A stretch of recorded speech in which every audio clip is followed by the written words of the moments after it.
The most important decision of your life is deciding whether you're truly committed to being happy no matter what, because life is going to throw all kinds of curveballs at all of us. So the greatest gift you could give yourself is, I believe, to make that decision and say life is too short to suffer. It doesn't matter what happens, you're going to find something to enjoy and appreciate. You find what you're looking for. You want to get sad, go read all the negative stuff.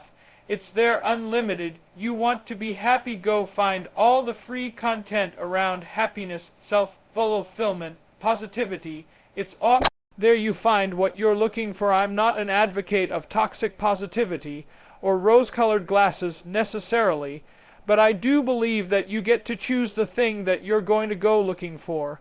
And if you can get up and say, I'm going to go out and find some evidence of a good day, the likelihood of you having one is just higher. That gratitude allows me to have perspective at the end of the day, as opposed to focusing on all the horrible things or the bad stuff.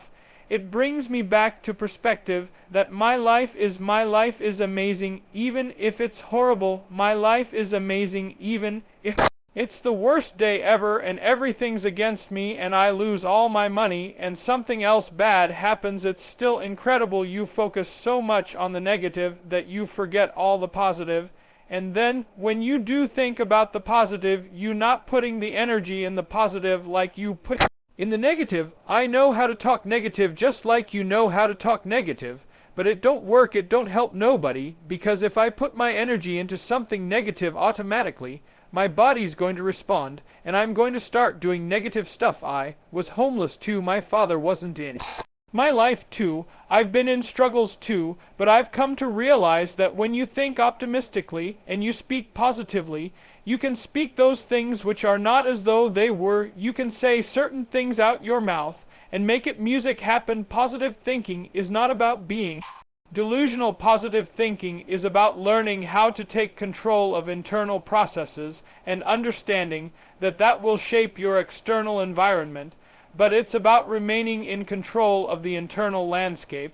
It's about knowing that despite shifts in the external landscape, you're going to be okay. This wave of betrayal, this wave of fear, this wave of grief, this wave of frustration, this wave of feeling stuck, this wave of feeling hopeless, it's temporary. It will come and it will go. And when you realize that emotions are temporary, it also gives you perspective to know that something better is coming. One of my mentors, she had this business card that she used to give out to people, and it said that her greatest regret in life is trading in what she wanted in the bigger picture for what she wanted in that moment. And I always think about my life in that way of, is this what I want for the greater good for my story to be, or am I acting at a place of desire? Am I acting at a place of wanting to change the way that I feel right now, knowing that that will hinder me? That's not really what I want. What place am I coming from? Smart people like the idea of being cynical, because it seems like you've considered all of the options. Only somebody that's a smooth-brained idiot would believe that things are going to go well. But it fails to recognize that your experience of your life is largely determined by the story that you tell yourself about it. Well, I think it's the idea of going, look, you can change the way that you think about things. So I was thinking about things and I can do this narrow bandwidth of things, my belief system, the assumptions I'd made about life.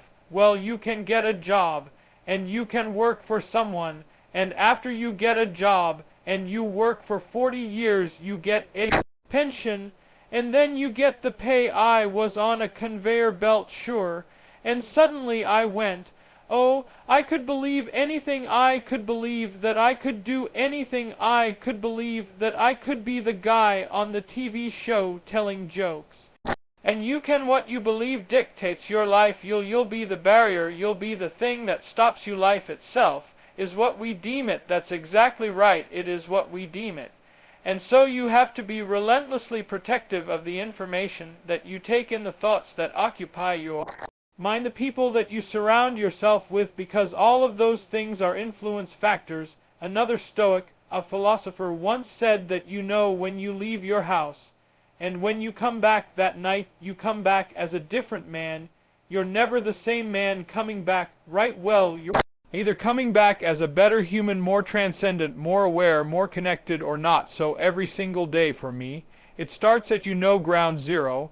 I'm humble and I'm listening and my mind is open, and this is what I've seen, and this is what I can tell you about everything that I look at. I try look at from a humble perspective. If you don't do that, it's going to be in rubble perspective. Is everything let's go. I need you to hear me loud and clear. How you see this thing is everything. I just limited envy and jealousy. And I leaned into optimism and gratitude. You're deeply unhappy. Instead of blaming everyone else for it, put in the work to get out of it. 'Cause you can. I believe in people. I believe in you. How will you see the rest of your day? Because how you see the rest of your day will oftentimes determine the way you see the rest of your life. Working on yourself, talking to yourself, that's so very important. Overcoming the negative conversation, that inner dialogue that's going on all the time, even when you don't want it to be there. You can't stop yourself right now from thinking. You can't do it. It's going on. And so learning how to empower yourself, part of doing that is standing up to yourself. You got to stand up inside yourself sometimes and say, shut up. When are you going to realize that you got to get to a point and focus on the better things that are going to get you to the next level and beyond in your life? Persistence, consistency, resilience, courage, establishing your priorities, mastering self. Awareness, maintaining focus, believing that your help is coming, because if your dream only requires you, it's not big enough. Most people go through life never discovering what their talents are. Most people never develop their talents. They have skills and abilities, but if you don't nurture them, if you don't develop them, they will never serve you. Your gifts can take you many places. If you develop your gifts, all you got to do is realize that it's up to you to make a difference in your life. The only reason you're not the best right now is because you don't believe you're the best now. And when you walk out this room, I want you to go in, I'm the best right now, he said, before you even become number one. Start to proclaim it and say it long before it happens. So there are those of you who want to mimic their behavior. It's not their behavior you need, it's their mindset that you need. It's the way they think is what you need. You need to start.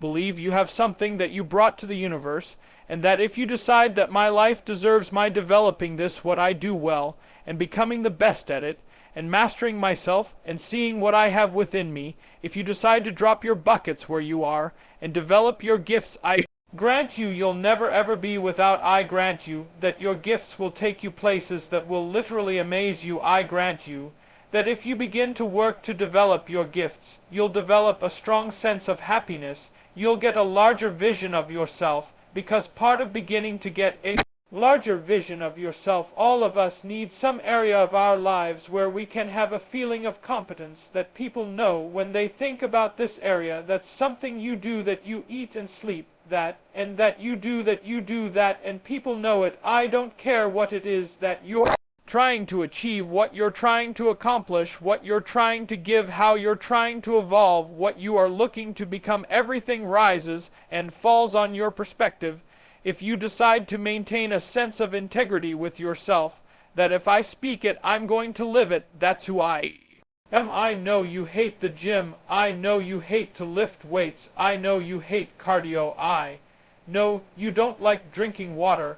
I know you don't like taking care of yourself, and you think it's the hardest thing to do in the world to commit. But there is somebody who's in the grave today, and if they had another opportunity to live, they would enthusiastically, with great confidence and courage and consistency, do what you hate just to live a little longer. Find the positive, see the bigger picture, guard your gratitude. What price are you willing to pay to make the dream a reality? But just look forward. Look forward to the best of you. Look forward to the mistakes you may make. Look forward to the failures that may come your way. And don't give up on yourself. Don't throw the towel in so quickly. Many people give up on the 1-yard line. It's up to you to understand that you do matter and that you got some work to do. I would rather you confront, fight, and fail than for you just to settle for the comfort of remaining the same. Change is tough,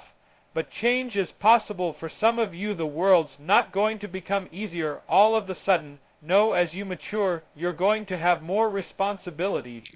More things that people expect out of you, but the truth is you can do hard things. Truth is, as long as there's breath in your lungs, there's hope in your heart. Ask yourself, what's my dream? What's my dream? You think you're just here to work on a job, pay the bills, keep a roof over your head, a car note, and then die. Come on, give me a break. Raise the bar on yourself. Challenge yourself. Decide you're not going to be the same person. I want you to have the mindset that you're going to live an expanded vision of yourself, and you're going to go all in. I don't know your name, but I know you have a dream. You may be listening to me in your closet, at your bedroom, the gym, the car, the bus, the train, the plane. I don't know where you're going, but I know you're going somewhere. You've got a destination. Keep a no-excuse mentality, that the sky is not your limit, the sky is your starting point. I never get turned off every single day. I want my destiny. I want my dream. You got to have this vision of yourself beyond your circumstances. You got to see yourself every day. I can do this. I can make this happen. I'm blessed and highly favored. Good things are supposed to happen to me. You got to see yourself every day. And get out of your mind those old thoughts, that old belief system. Every day you've got to sell yourself on that it's possible. See, let me share something with you. The easiest thing I've ever done was to earn $1 million. The most difficult thing I've ever done was to believe it could happen to me. We all want to do something. We all want to be somebody. We all want to go somewhere. And these things are going to happen.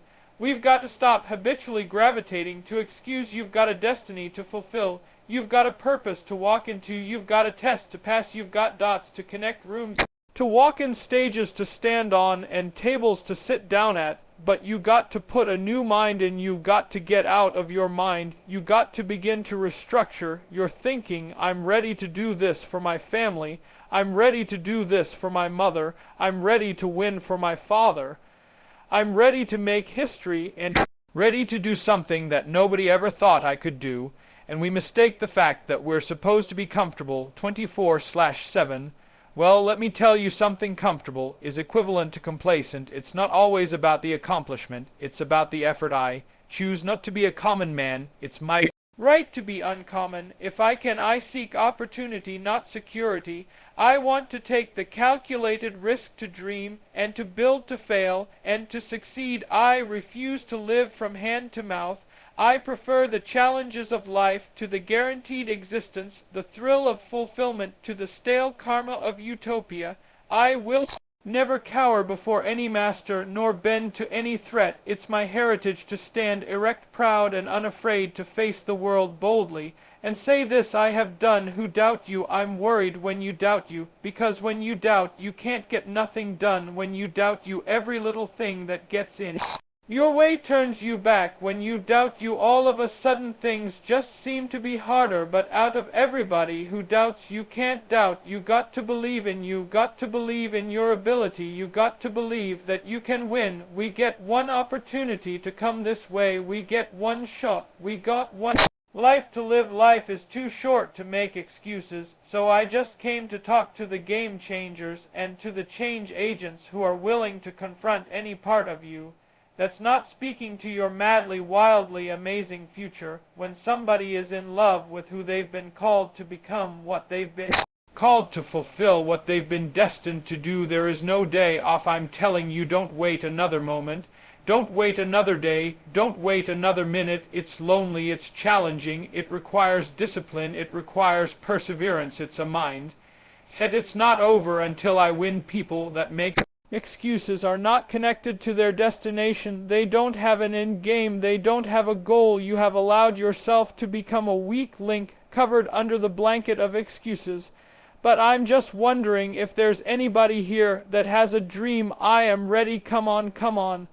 I am ready. Come on, let me. One more time. I am ready. The pen has always been in your hand.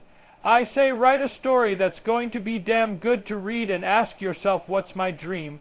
What are you willing to do that you've never done before? What are you willing to say that you've never said before? When you live like a warrior, you are vigilant, you're courageous, you take initiative, you're ambitious, you have an expanded vision of yourself. You're going to take some chances on you. You're going to bet on you. Don't settle for any and everything when you're a warrior, and you got to be in fight mode. You got to be ready to fight life. is a fight for territory. Once you stop fighting for what you don't want will automatically take over. This is the year for reset. This is the year for restart.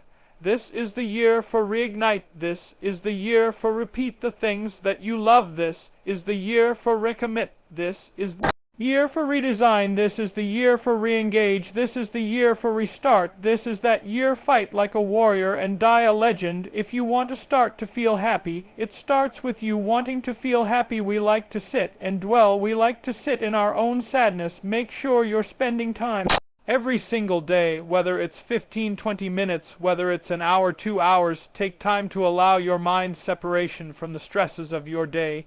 If you expect to fail, you will fail. On the other hand, if you expect to win, you will win. And he's right, because doctors and psychologists both alike they agree that worrying actually does shorten your life, and it does damage your body. We need to clear our thinking before we go to sleep. We're talking about a book that Norman Vincent Peale wrote, The Power of Positive Thinking. Let's kick this off with golden nugget number 1, creating your own inner happiness. You are responsible for your own happiness, because unhappiness is usually the byproduct of you thinking sad thoughts, you having these negative feelings, you having resentment towards others, and just having an overall crappy outlook on life. So if you think those things, what do you think is going to happen? You have to force yourself to not think those negative thoughts. Peale says we have to get into the happiness habit by thinking upbeat, cheery thoughts throughout the day.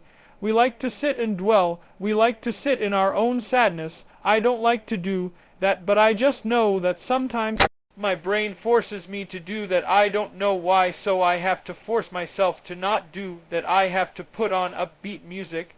I have to go do something productive. I have to get in the gym. I have to go hang around friends going to make me laugh. And it's tough at first. It doesn't feel right. It feels like you're forcing it because you are forcing it. But eventually it starts to make you feel better. There are miracles happening all around you. There is beauty all around you. Open your eyes and look. Can you see the sun shining? Great. Can you hear the birds chirping? Great. Can you feel the warmth of the sun on your skin? Awesome. There's simple beauties all around us. If you want to start to feel happy, it starts with you wanting to feel happy. So short circuit those negative thoughts. And when you start to feel bad, when you start to find yourself gossiping, feeling guilty, feeling angry, feeling whatever it is you're feeling that's negative, turn that around. Force yourself to think positively, do positive things. And while it doesn't feel right at first, keep going. You're on the right path. Golden nugget number 2. The antidote to anxiety. People waste a lot of their time, a lot of their energy fuming and fretting about things that they cannot control. Go back to CVY principles. Circle of concern, circle of influence. Focus only on those things in the circle of influence. Everything else in the circle of concern you can't control, you can't affect. That so move on. Don't allow your mind to just spend time in that space. You're wasting your mind's energy. So as part of this antidote to anxiety, Peale says that we need to slow down to relieve our anxiety and to attain peace. And he suggests meditation. He suggests that we devote at least 15 minutes daily to calming and relaxing ourselves by thinking peaceful thoughts or not thinking anything at all. So something he shares in the book is to help get rid of the tendency to worry and get angry. We to relax and spend a few minutes thinking about beautiful, peaceful settings, hearing the birds chirping, feeling the sun on our face. All these things that I was talking about before, where it's just a matter of you actually thinking that in your mind, wherever you are. If you're at work, if you're in your house, it doesn't matter. Close your eyes and open your mind to maybe a place where you were on vacation before, and go there for 15 minutes. Smell the smells, feel what the sand feels like on your feet, feel yourself plunging into the ocean. So the antidote to anxiety, it's all about clearing your mind. However you choose to do that, make sure you're spending time every single day, whether it's 15-20 minutes, whether it's an hour, 2 hours. If you're working out at the gym, whether you're doing yoga, whether you're going to cycling class, whatever, take time to allow your mind separation from the stresses of your day. Golden nugget number 3. Expect the best. If you expect to fail, you will fail. On the other hand, if you expect to win, you will win. So What seeds are you planting in your mind? Are you planting seeds of positivity or seeds of negativity? Guess what, your life is going to give you back more of that. Are you planting seeds of doubt and I'm not going to make this work, or something bad is going to happen? If you're planting seeds of that, guess what, you're going to get more of that. Start focusing on the positive, start focusing on how things can go right, and guess what, when things go wrong, say, hey, Shem, there's a lesson in that for me. Because life doesn't happen to me, it happens for me, so everything that's happening is there to teach me a lesson. This isn't a setback, it's a set-up thing that's really bad. It happened for a reason. I'm going to learn from it. And I'm going to get better. Golden nugget number 4, worry not. And he's right, because doctors and psychologists, both alike, they agree that worrying actually does shorten your life, and it does damage your body. We need to clear our thinking before we go to sleep, and we need to imagine our worries flowing out of our body like water out of a glass. So don't think that my path is the right path. No, this path is good for me. I replaced worry with hope by putting together goals. I put together 3 goals: a financial related goal, a health related goal, and a professional related goal, something that what I was going to do with my life. And back in the day when I was going through those stresses, I was worrying a lot. I was having a tough time sleeping. I was having chest pains. My heart was palpitating all the time. And I really just could not get, a high level of satisfaction in life. And if you were saying on a scale of 1 to 8, Ryan, again, 9s and 10s are reserved for very special times in our lives that seldom happen. I was sitting at a 4 consistently, where I would wake up and I'd all of a sudden feel the stresses of the day. I would pass between 3 and 4 all the time. So what I did was to replace that worry, that anxiety, that fear. I built myself a plan that gave me hope, goals that gave me hope, something that got me excited, something that I wanted to work towards, something I wanted to achieve, because I knew that if I did, it would get me out of this mess and my life would be better as a result. Golden nugget number 5, problem solving. I had problems that I needed solutions to. I had desires, I had wants, I had dreams, I had goals that I needed a solution to. The crap show was a solution. Create your 8 was a solution, but what I did need to do was take myself out of the busyness of the day and allow my mind to sort of free up and look for inspiration all around me, and know that whatever solution I'm looking for, it's going to come to me. And this is where, in this golden nugget in the book, where people talks about problem solving, he gives us 10 problem solving techniques, which many of them, I believe with the first one, believe that for every problem there is a solution. So yes, believe that your problem can be solved. Yes, it's hard, yes, it's difficult, yes, you don't have a solution right now, but there is a solution. And oftentimes there's more than one. To try to maintain your serenity as you address a problem. Don't feel anxious. Don't try to get angry and say, I'm not getting this, I don't understand.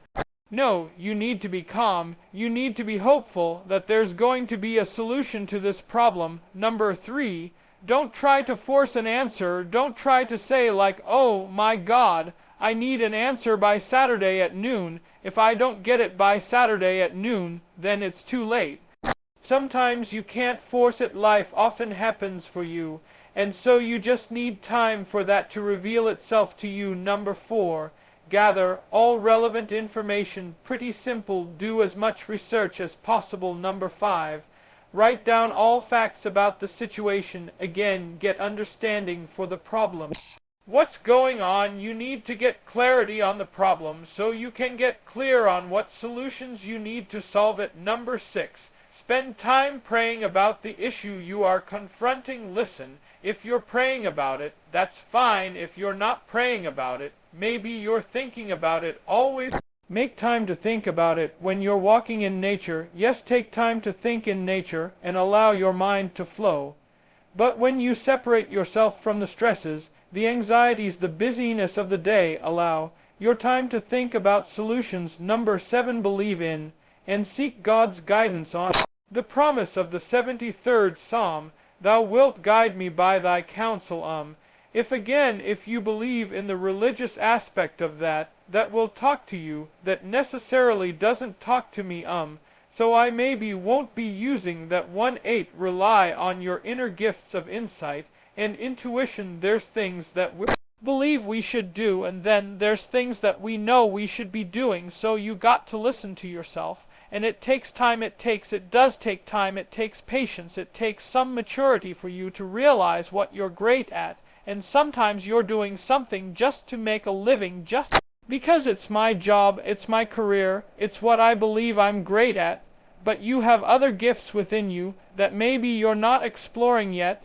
that you should be number 9, attend religious services where you can, and listen peacefully, and let your subconscious work on the problem, and you can go to church or you can just go for walks. I love going for walks, period. I'll put music on my ears and allow myself to think pretty simple, pretend the answer that develops in your mind or comes to pass is the right answer, so I just allowed the thoughts that came in my mind whenever I had a thought. Inspired thought, I wrote it down on my phone, pulled out my phone, opened up the notepad, and just wrote it down. At the end of the day, I would think about it, ponder on it, and say, you know what, this idea is something I want to go further into. And dig deeper into that. That's exactly how this show happened. That's exactly how Create Your Aid happened. That's exactly how you're going to find solutions to your problems. Last but not least, golden nugget number 6. How to handle heartache. Now, everybody at some point in their life experiences heartache, and it's tough, and so Peel says that for us to get over heartache, we need to resist the heartache by staying busy. So if you're getting a divorce from your husband or your wife, if you just broke up with your girlfriend or your boyfriend, if you just lost a loved one, if a loved one passed away, a friend, a family member, doesn't matter who it is, he says, that in order for you to get through it, you need to stay busy, you need to return to your normal activities as soon as possible after a loss or a defeat, and you need to resist the temptation to brood and feel sorry for yourself. I got to get back to work, I got to get back to my goals, get back in the gym, get back to eating right, get back to hanging out with my friends, my family, listen to the music that I was listening to. We have to return to life. But sometimes we just have to be sad, and we have to work our way through it. But the key here is to not allow your mind to dwell on it for too long. That's not handling heartache, that's allowing heartache to take control of you and to win.